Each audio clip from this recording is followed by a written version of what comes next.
Pleasure to introduce my very dear friend, Sujata Gami, who will be our first speaker. She's a certified Lamaze childbirth educator and a program trainer. And what I would like to emphasize is she's a very, very dedicated trainer.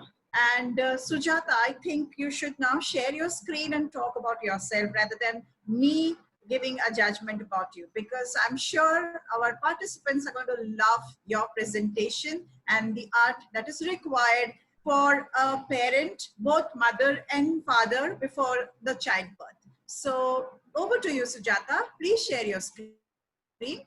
Thank you, Vanisha. This is so exciting. And I've been able to view some of the recordings. It's pretty amazing. There's an amazing group of people who are doing amazing work.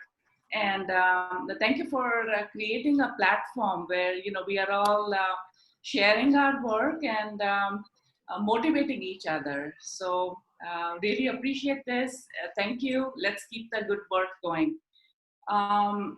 My area of expertise is perinatal education. So I focus on patient education as well as I have been training professionals as well. So birth professionals, labor delivery nurses, doulas, midwives, and childbirth educators. I will be, like, you know, within the time that I have, I'm going to hopefully share what the role of a childbirth educator is, and start off with sharing what the current landscape of maternity care is in the US. What are some of the important guidelines that have come out that we need to incorporate in our patient education classes? And these are based on, you know, the current research. So staying updated with research becomes important. And also being mindful with of the barriers. So evidence-based practice, clinical practice, and research-based teaching, there is sometimes a gap. And it's important to be mindful of that so that, you know, we are not caught unaware. So this might be a sort of a news flash for some folks while they're listening to me. US ranks 46th in maternal mortality globally. And the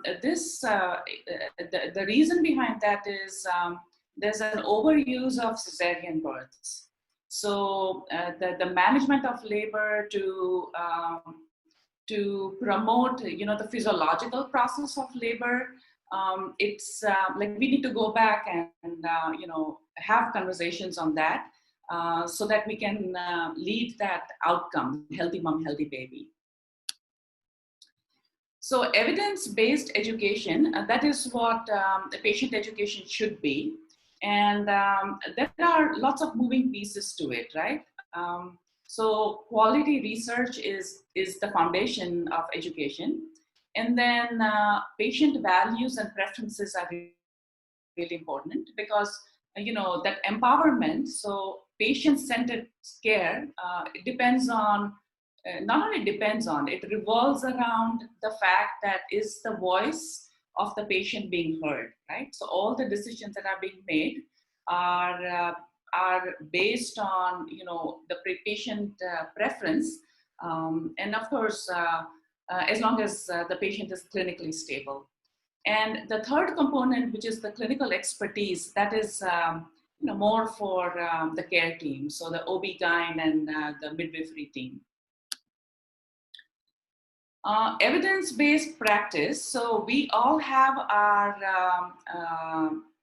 research bodies, right? You know, we are not reinventing the wheel here. There's amazing work that continues to be done.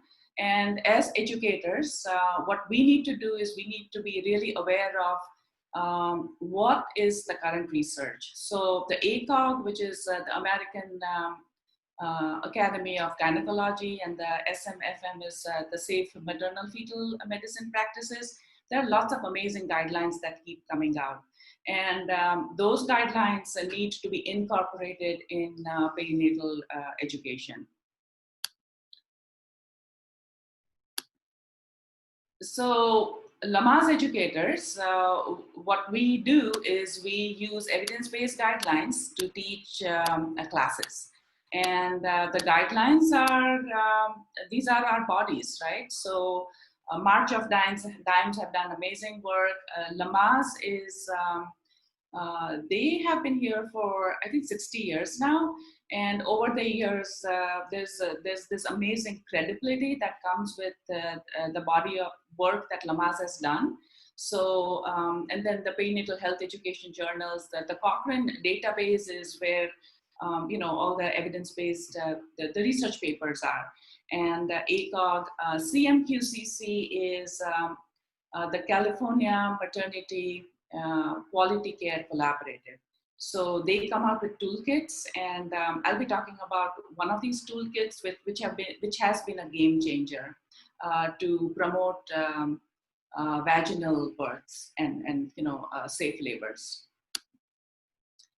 So what are the barriers in creating a culture of care that supports vaginal births? This is something that I would like for our students to think about. This is something that I start off as an open-ended question when I'm training professionals, because you know, like what is our current situation and where would we like to be, right? So it's important to understand why those barriers are there.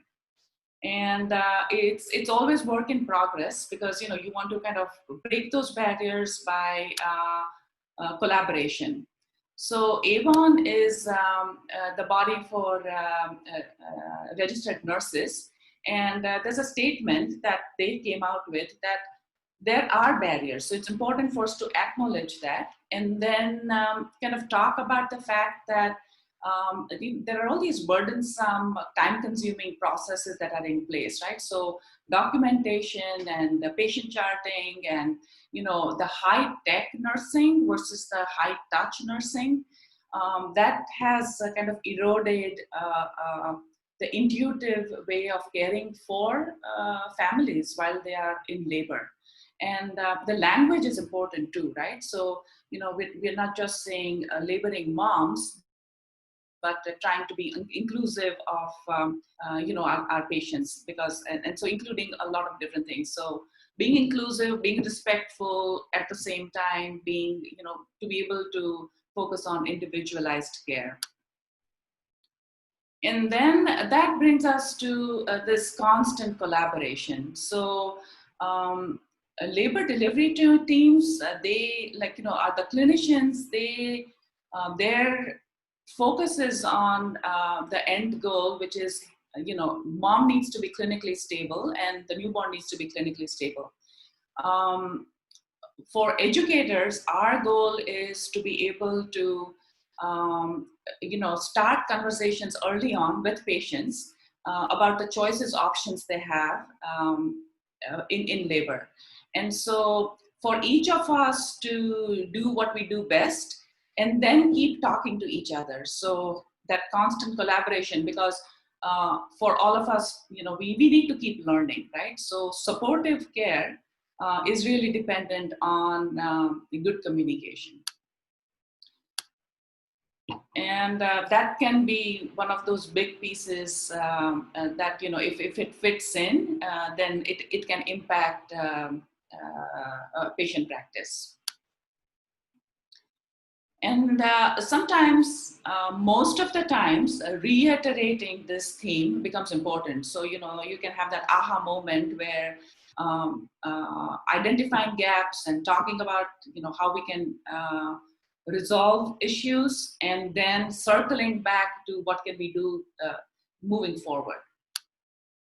So right now, you know, some of the things that I'm saying might feel ambiguous, but I'm going to share how things keep changing, and share some of the hot topics in maternal care.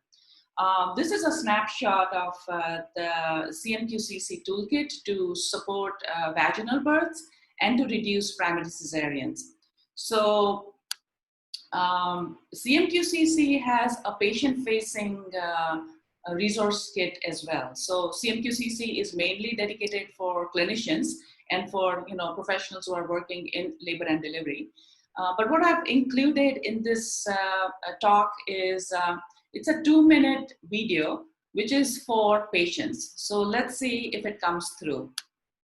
Hi, my name is Nicole and I'm a new mom. When I was pregnant, I learned that more C-sections are being performed in hospitals than ever before, even if the mom and baby are healthy. This worried me, so I decided to educate myself. I learned many things I could do to avoid having a C-section I didn't medically need. I learned how to talk to my doctor about what I wanted for me and my baby, and I brought a friend to my doctor's appointment in case I was too nervous and needed support. I told my doctor I wanted to avoid a C-section unless it was absolutely necessary. When I got to the hospital, I told my nurse too, and she was really helpful during labor. I know there are many things in life I can't control, but I believe it's better to do what I can to make a difference, especially when it comes to my baby. Remember, your voice matters. Educate yourself and start talking to your team today. If I can do it, so can you.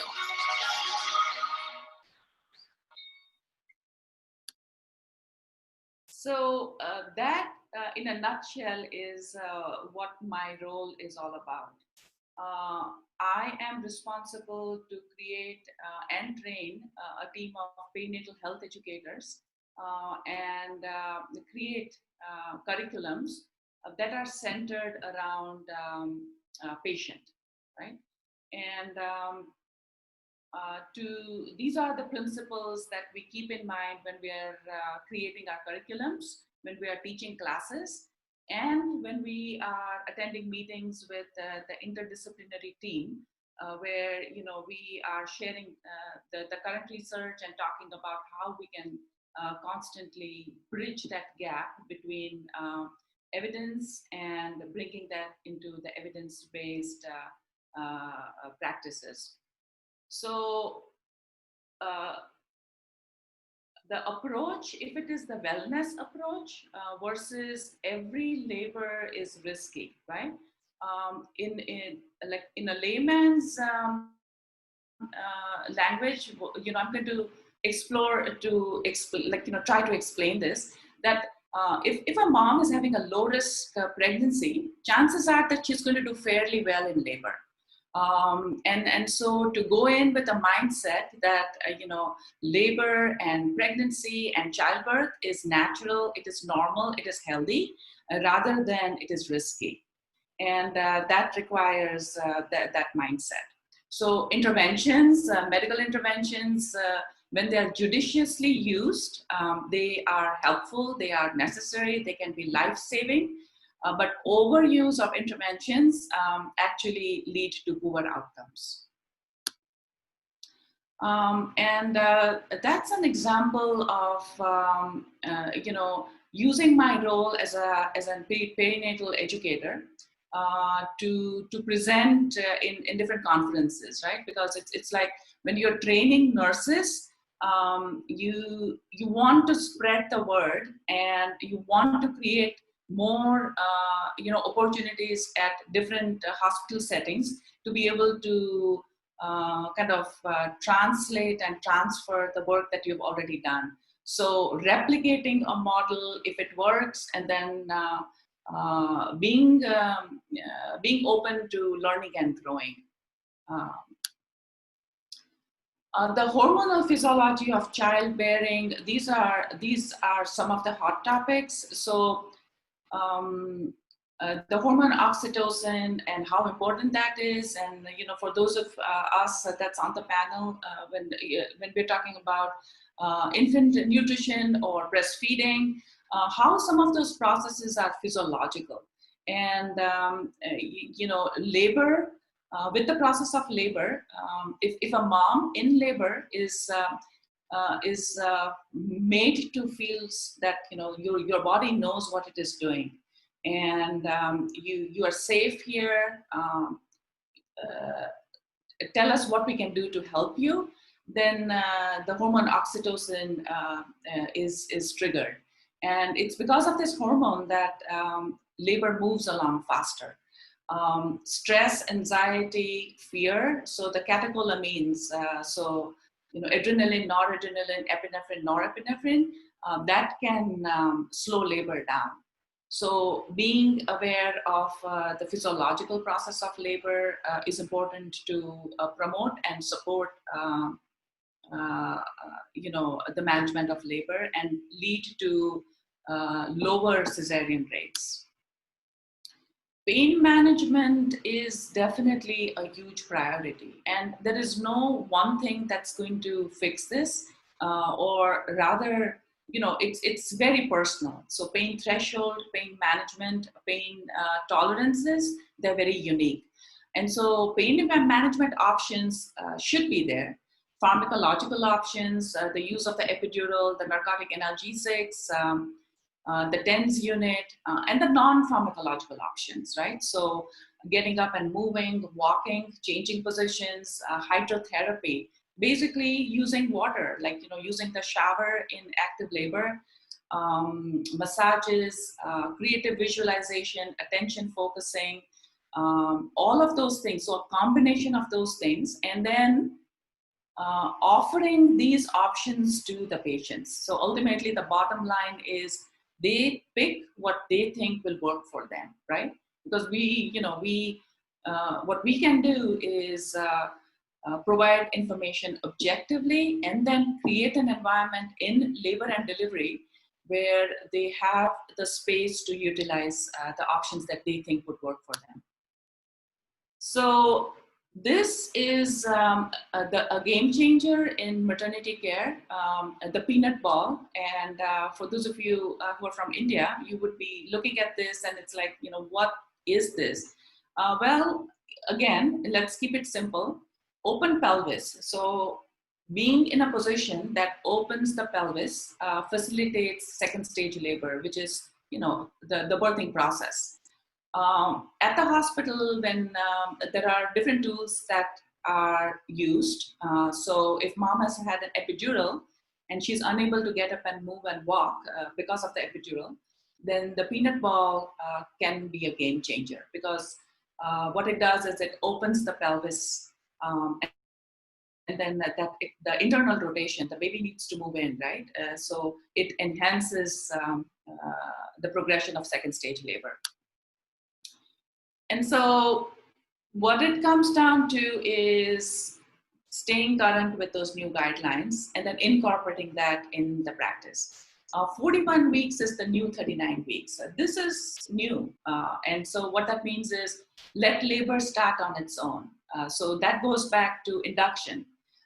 Induction should only be reserved for situations where benefits outweigh the risk.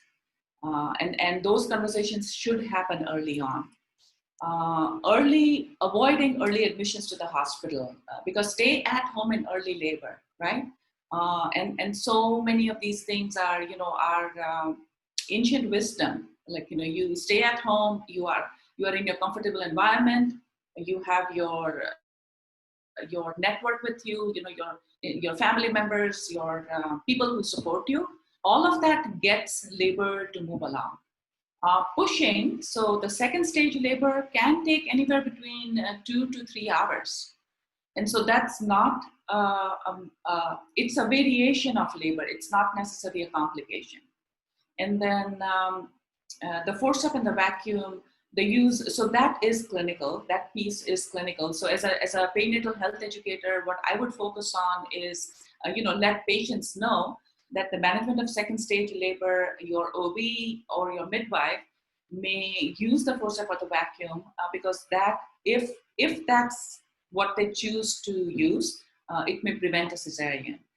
And that's, based on their judgment call. So it is a clinical practice at that point. So making sure that you're not overstepping and staying within your scope of practice. So in a nutshell, the role of a Lamaze childbirth educator, in fact, I would say any perinatal health educator, would be stay current, share information that's easy to understand, that is applicable. Go back and refer, patients to credible sources. Learning is an ongoing process. So, when you get a patient in class for 4 hours or 6 hours, it's not as if they're going to go out of the class thinking that, oh, I know everything. In fact, they might end up feeling overwhelming. So giving them that opportunity to continue to learn is important, because that's how adult education works. And then incorporating evidence to build the confidence, to build knowledge, and to build skills. This is for patients, and this is also for professionals.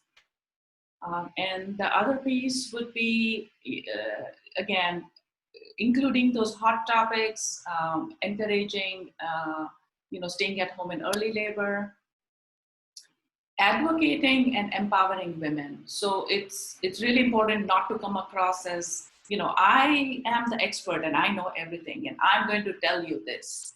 It's more about, this is your body, this is your baby, and this is your labor. And now you think about what's going to work for you and tell us how we can help you. So that coming across as, you are really important, and, what is it that we can do to support you through this process of labor. Shared decision making is really important. So informed consent and, having conversations between the care team, so patient and the care team, that needs to happen all the time. And then all of this is fine and dandy, right? Like this is amazing, this is great, but is it practically possible? Are we creating an environment in the hospital system where we are actually prioritizing this? So that's where, collaborating with stakeholders to be an advocate of patient education. And then in the end, I would always, ask folks, are evidence-based practices being